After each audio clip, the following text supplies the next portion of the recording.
The transmission crackled through the quantum relay network, reaching every corner of the Galactic Council's territory. Commander Cannett's weathered hands trembled slightly as she adjusted the broadcast array one final time. Behind her, the bridge of the Terran Resolve hummed with the quiet efficiency of a crew that knew their next actions would echo through history. "Are you certain about this message, Commander?" Lieutenant Malice asked, her young voice carrying the weight of understanding what they were about to unleash. At 23, she had seen more destruction than most species witnessed in their entire lifespans. Cannot turn from the communications console, her steel-gray eyes reflecting decades of diplomatic failures and broken treaties. "Malice, we've spent 50 years trying to show them our better nature. We've negotiated, compromised, and bled for peace. Now Earth is ash, and they're moving toward the colonies." The holographic display showed the aftermath of the Zephyrian Empire's cleansing of Earth.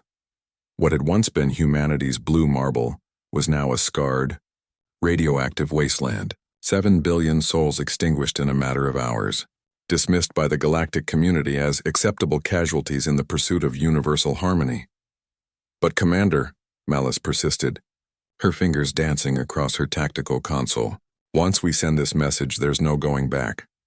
The Accords died with Earth," Kanat interrupted, her voice carrying the finality of a closing coffin. "The Galactic Council watched our homeworld burn and called it progress. They wanted to see humanity's peaceful side? They've had 50 years. Now they get to meet our ancestors." Kanat activated the fleet-wide communication system. Across the Sol system, 200 vessels of various sizes and purposes received the transmission simultaneously. Mining ships, research vessels, colony transports all had been quietly retrofitted over the past decades with technologies the galaxy had foolishly shared during the peace accords. "This is Commander Sarah Kanat of the Terran Defense Force." Her voice carried across subspace to every inhabited system in known space. "For half a century, humanity has attempted to integrate peacefully into galactic society. We have shared our innovations, our culture, and our dreams of a cooperative future. We have abided by your laws, respected your territories, and sought diplomatic solutions to every conflict." She paused, allowing the weight of her words to settle across countless worlds. "The Zephyrian Empire, with the tacit approval of the Galactic Council, has committed genocide against our species. They have destroyed Earth, murdered 7 billion innocent humans, and now advance toward our remaining colonies with the intent to cleanse the galaxy of our aggressive tendencies."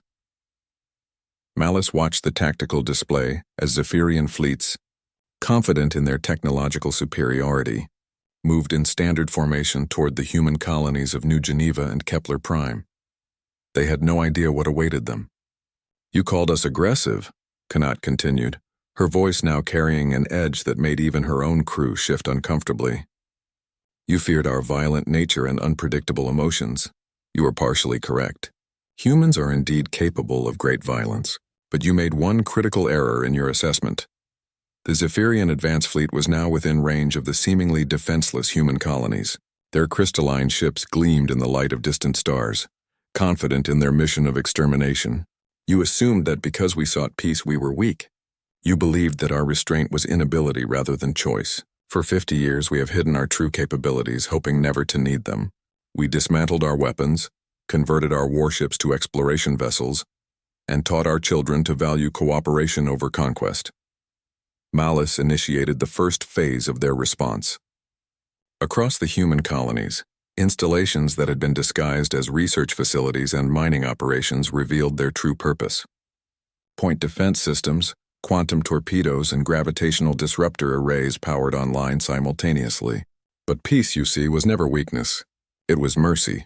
The first Zephyrian scout ships entered the New Geneva system's outer perimeter and immediately found themselves caught in a carefully orchestrated trap.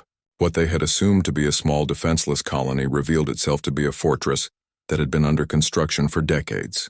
"Every human child learns the history of our species," Kanat's voice continued, now broadcasting to increasingly panicked Galactic Council emergency sessions. "We know what we are capable of when pushed beyond all reasonable limits. We know about the trenches of Verdun, the beaches of Normandy, the siege of Stalingrad. We know about Hiroshima and Nagasaki. We remember why we chose peace. The Zephyrian main fleet arrived at New Geneva to find their scouts either destroyed or fleeing in terror. The humans had turned asteroid belts into weapons, redirected comets as kinetic projectiles, and somehow managed to destabilize local spacetime to create gravity wells that crushed ships like tin cans. We tried to show you our compassion, our creativity, our capacity for love and wonder. We shared our music, our literature, our dreams of exploring the stars together, but you saw only weakness. You mistook our restraint for inability. Malice coordinated the second wave of their response as reports came in from across human space. The Terran Ghost Fleet, composed of ships thought destroyed or decommissioned, emerged from behind moons and asteroids where they had waited in silent running mode for years. So let this be humanity's final diplomatic message to the galaxy, Kanat concluded, her words now being transmitted on every frequency, in every language, to every world capable of receiving them. We tried peace. We offered cooperation, friendship, and partnership. You chose genocide. The tactical display showed Zephyrian forces retreating in disarray from not just New Geneva, but from 17 different systems simultaneously. Somehow, impossibly, humanity had been ready for this moment. Now you'll meet the other side of humanity. The side that conquered ice ages and tamed fire. The side that split atoms and reached for the stars despite gravity's pull. The side that never ever stops fighting when fighting becomes the only option for survival. As the transmission ended, Malice looked at her commander with a mixture of pride and sorrow. What happens now, ma'am? Kanat stared out at the stars that no longer held the promise of peaceful exploration. Now, Lieutenant, we remind the galaxy why humanity spent so much effort learning to be peaceful in the first place. We show them what we were before we chose to be better.